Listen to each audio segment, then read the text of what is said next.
Mes sœurs, nous avons la chance, la joie, la grâce de célébrer aujourd'hui la fête de la Sainte Famille. Et par la même occasion de remercier le Seigneur de nous montrer ce qu'est une famille sainte et saine. J'insiste, sainte et saine. Parce que aujourd'hui, que des parents me disent « on ne nous apprend pas à être parents ». Et je crois que c'est vrai. C'est vraiment très vrai. Les parents aujourd'hui sont tout contents d'avoir un enfant, mais j'ai presque envie de dire, ne savent pas trop à quoi ça les engage et comment réaliser cette mission d'être parents aujourd'hui. Ils ne savent pas non plus ce que c'est que d'avoir un bon projet pour leur enfant aujourd'hui. Alors ils cherchent et ils se disent « Ah, ce serait bien si mon enfant pouvait parler plusieurs langues. Ah, ce serait bien si mon enfant pouvait faire de grandes études. Ah, ce serait bien si mon enfant était très musclé, s'il était comme ceci, comme cela. » Et avez-vous remarqué, peu ou presque pas, ou presque jamais, des parents ne disent « Tiens, qu'est-ce que Dieu nous confie comme enfant? Et qu'a-t-il comme regard et comme espérance sur cet enfant ?» C'est un sujet qui me tourne beaucoup dans la tête. Parce que j'aimerais bien qu'aujourd'hui, on réfléchisse en départ du Seigneur sur la vie de l'être humain, au lieu d'attendre toutes les réponses de la psychologie. Ah, la psychologie. Voilà le sauveur que le monde attend, n'est-ce pas? Or, la psychologie a sa part d'importance, c'est vrai. Je ne la nie pas. J'ai vécu assez d'années dans ce milieu-là et j'en ai gagné ma vie grâce à ça. Mais je suis bien obligé aujourd'hui de dire que beaucoup d'hommes, beaucoup de femmes ne sont pas heureux parce qu'ils n'ont pas encore découvert le projet de Dieu pour eux et pourquoi Dieu les a voulus en vie. Priez.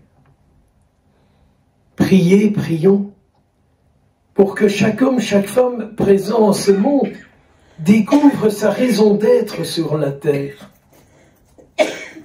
Et si chaque homme, chaque femme, grâce à vos prières, à nos prières, puissent prendre conscience de leur raison d'être sur la terre, ils seront en communion avec Dieu et Dieu sera en communion avec eux.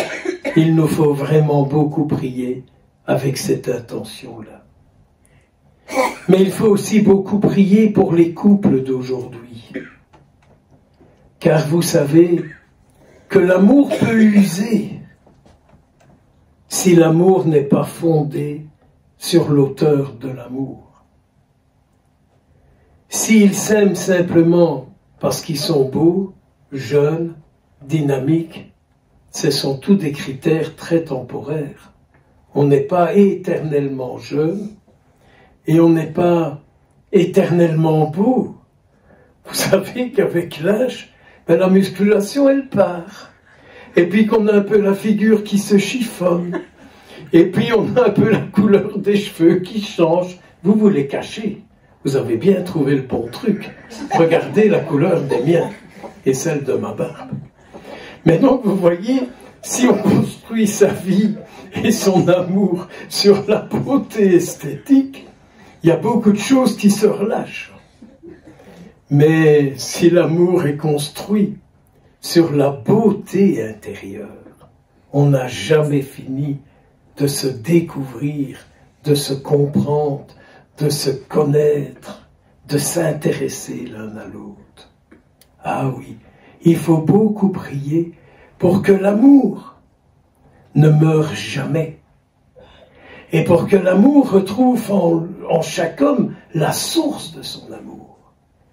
Mais la source de notre amour n'est-elle pas dans notre âme, ce lieu particulier de notre être, créé par Dieu, ce lieu où Dieu est présent en chacun de nous? Sinon, l'amour est construit sur de l'esthétique. Ah, il est beau, elle est belle, il est bien habillé, il est comme ceci, il est comme cela. Mais avec l'âge, quand tout ça disparaît, que reste-t-il de l'amour? Moi, je suis témoin d'amour éternel. Quand je vois des couples où l'un des deux perd la tête et que l'autre dit « Non, non, je le garde. Je ne le mets pas dans une institution. Je veux continuer de m'en occuper. » Jusqu'à son dernier souffle. Je ne peux pas oublier l'amour qu'il m'a donné. Je ne peux pas oublier l'amour qu'elle m'a donné.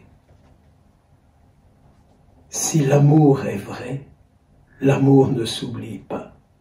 Si l'amour est sincère, l'amour est éternel.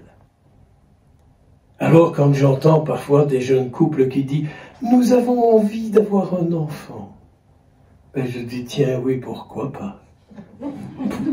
On ne peut pas dire que c'est une mauvaise idée. Mais quand j'entends qu'ils désirent avoir un enfant, comme on désirerait des nouvelles chaussures ou des nouveaux vêtements, cela me fait terriblement peur. Cela me fait terriblement peur. Parce que ce n'est plus une vie qu'on fait grandir, c'est un objet qu'on a envie de posséder. Et ça se voit. Regardez aujourd'hui dans les séparations, quelques jours chez le père, quelques jours chez la mère. Et quand vous entendez un des parents qui vous dit « Ouf, cette semaine je ne les ai pas, je serai en paix ». Vous imaginez quelle image paternelle, quelle image maternelle, quand vous savez que des parents disent « Une semaine sur deux, ouf, je ne les ai pas ».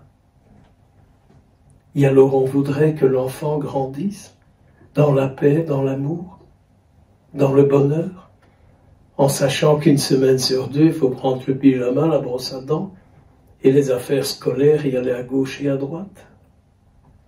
Quand ils ne sont pas encore objet de tiraillements entre les parents. Priez pour tous ces couples. Priez pour tout ça, pour tout ce monde-là. Car Dieu sait, Dieu le sait, que quand il confie une vie, il prend un risque immense. Moi je dis,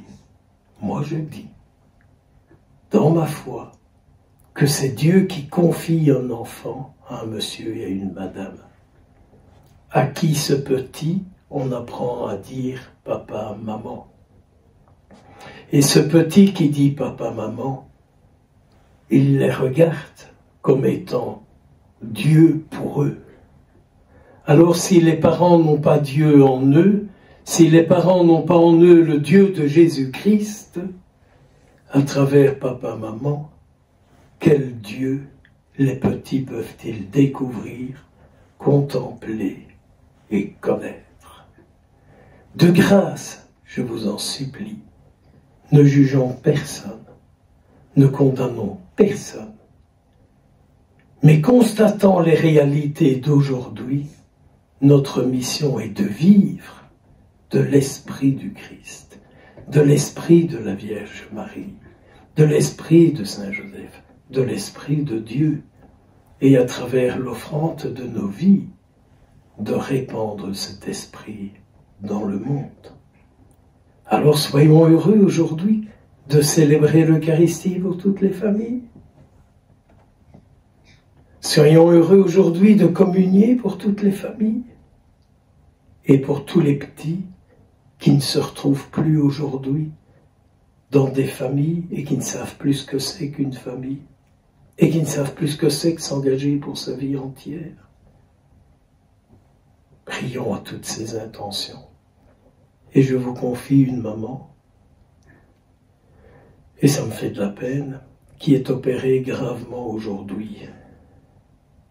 L'avenir de cette maman, l'avenir de ce couple, l'avenir de ses enfants, je vous les confie. Que le cœur du Christ puisse s'ouvrir et que le sang qui coule du cœur du Christ renouvelle le sang de ces hommes et de ces femmes. Que l'eau qui a jailli du cœur de notre Seigneur vienne laver et purifier toutes ces situations. Amen.